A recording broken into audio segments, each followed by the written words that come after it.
Deixa eu arrumar vocês aqui. Que tava aqui de manhã. Pegar o microfone, né? Esse vídeo aqui vai ficar muito... Tá, gente? Queria conversar. Conversar com as pessoas, tá? Não sei pra quem que vai esse vídeo. Eu não sei. Eu queria conversar um pouquinho, porque eu tô, assim, percebendo umas situações que estão me deixando meio nervosas, assim, né? Assim, primeiro, um gatilho que me fez gravar esse vídeo é um vídeo de um pai que aconteceu, que ele tá vindo no supermercado com os filhos, com um menino de 5 anos ou 6, uma menina de 3 ou 4 anos, e ela tá pedindo colo, e ele vira pra ela e chuta ela. E uma pessoa, graças a Deus, interfere. E aí, como é perto dos meses do Dia dos Pais, eu sempre lembro do meu pai. E o meu pai faleceu, já fazia, que eu tô gravando esse vídeo, uns 4 anos, e foi no mesmo aniversário, eu tava grávida de 38 semanas. Então meu pai não conheceu minha filha mais nova. Meu pai não tinha 60 anos.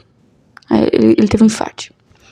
Então, assim, pra contextualizar, eu me sinto uma pessoa muito privilegiada, no sentido de que eu sinto o amor de Deus, assim, de formas visíveis, palpáveis. Eu fui muito amada. Eu tive muitas dificuldades na vida? Tive. Mas eu não sinto que as coisas boas foram menores que as coisas ruins. As coisas boas da minha vida foram muito maiores. Então, meus pais eram separados. Meu pai não era perfeito. Ele tinha, às vezes, umas explosões de irritação, assim.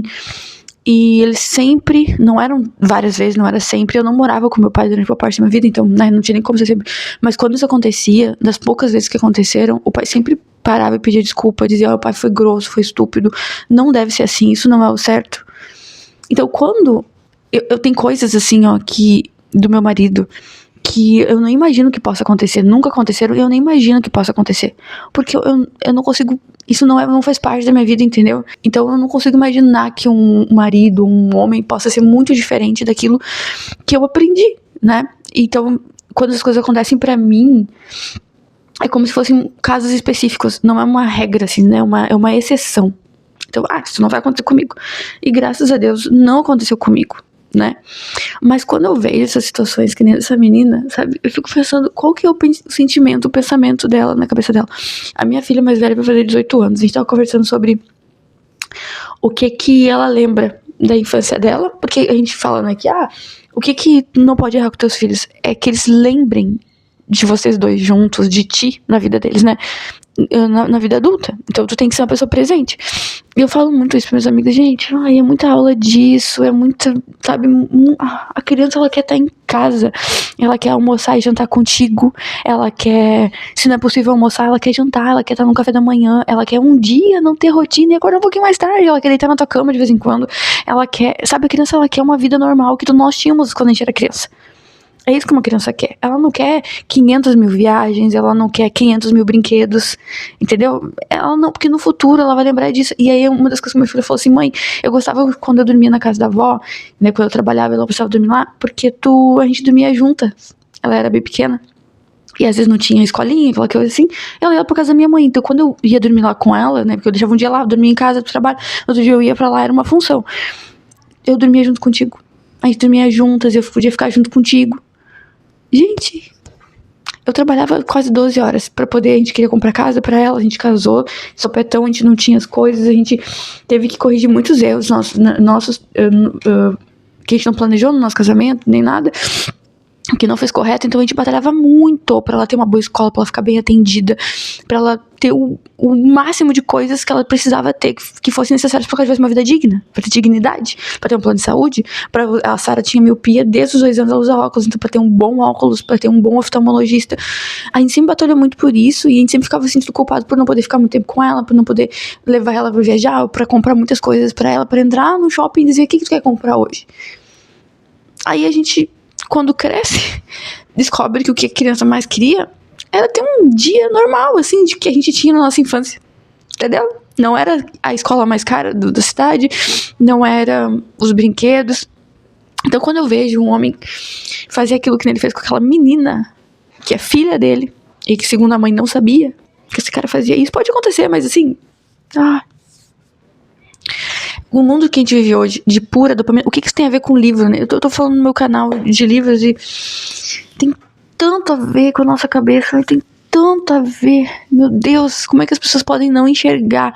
Gente, eu tava na festa e eu vi uma mãe super dedicada, que não conseguia ficar 1 hora dentro de uma festa sem abrir o Instagram.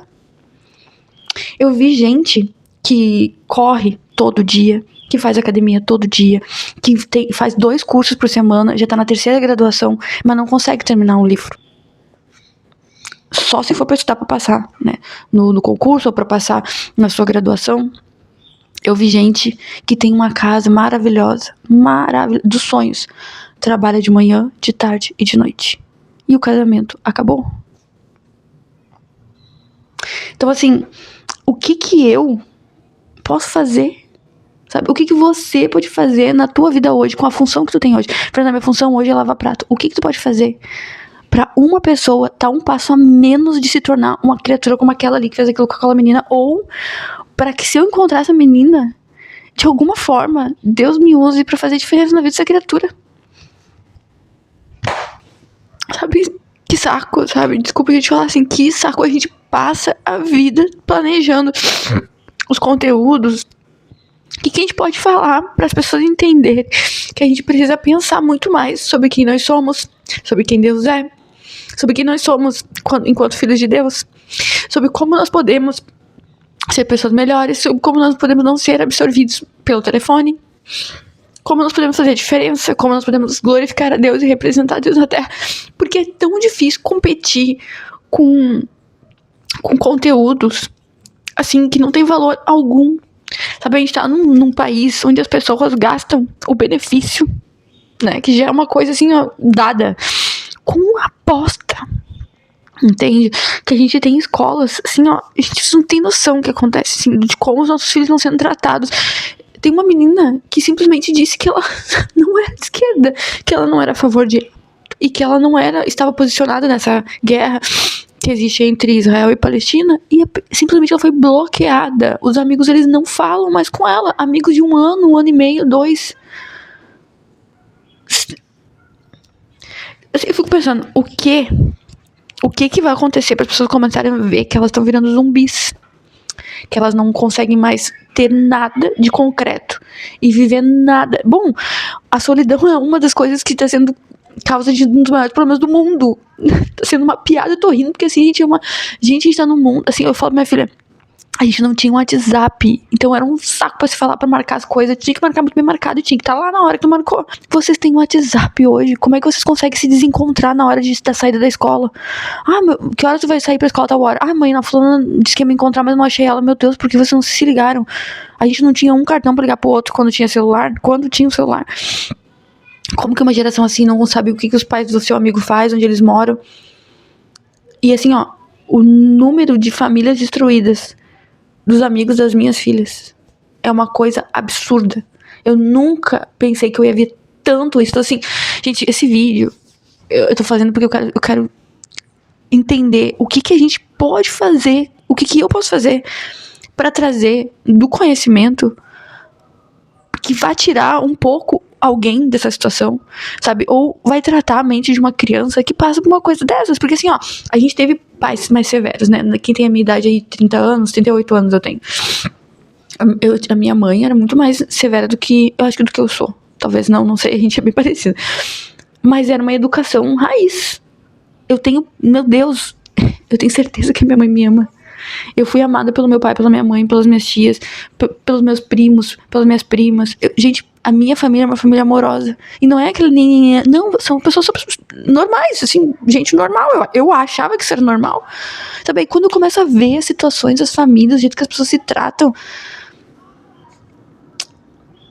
É um mundo, assim, que eu fico pensando assim, ó... Como eu não me canso de ver como a gente é pecador, como a gente é mal. Parece assim que tem dias que a maldade tá saltando tanto aos nossos olhos, mas tanto, que é tão difícil de continuar assim, pensar, Senhor, a gente é assim, não é aquele pai que é assim, nós somos assim. Porque vai passar isso aqui, daqui a pouco eu vou esquecer, eu vou ver o feed, eu vou ver outros vídeos, e vai passar. E aí eu vou ler livro, e eu vou ter a capacidade de deixar de ler um livro, deixar de ler a Bíblia e de orar, pra estar no celular ou pra ver uma série. E essa indignação, essa tristeza, ela vai sumir. Tipo assim, um anestésico que eu sei que ele vai chegar, por mais que eu tente evitar. Essa é a dopamina da internet, sabe? E a gente fica sem saber como que a gente vai ter um papel nesse mundo, assim, de instrumentos do Senhor, sabe? Como que alguém como nós, alguém pecador como eu, pode fazer alguma coisa que seja relevante pra qualquer pessoa que seja, não é pra ter milhões de pessoas, pra qualquer pessoa que precise.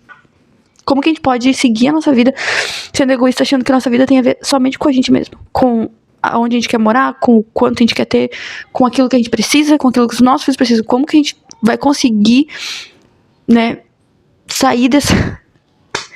Gente, não sei nem se faz sentido esse vídeo aqui, sinceramente. Sei que, assim, é só Jesus mesmo, só Jesus. Eu não consigo olhar pro mundo e enxergar uma solução diferente disso. É só Jesus. Pra ele, pra eles, pra nós. Porque não, gente, não é aquela pessoa pecadora. Somos nós que somos pecadores. A gente não é tão diferente dessas criaturas. Não é. Esse é o problema. Cada vez mais a pessoa perde a habilidade de identificar a verdade, o que é real e de o que realmente importa. Cada vez mais é difícil até a gente ensinar para as pessoas o que realmente importa, sabe?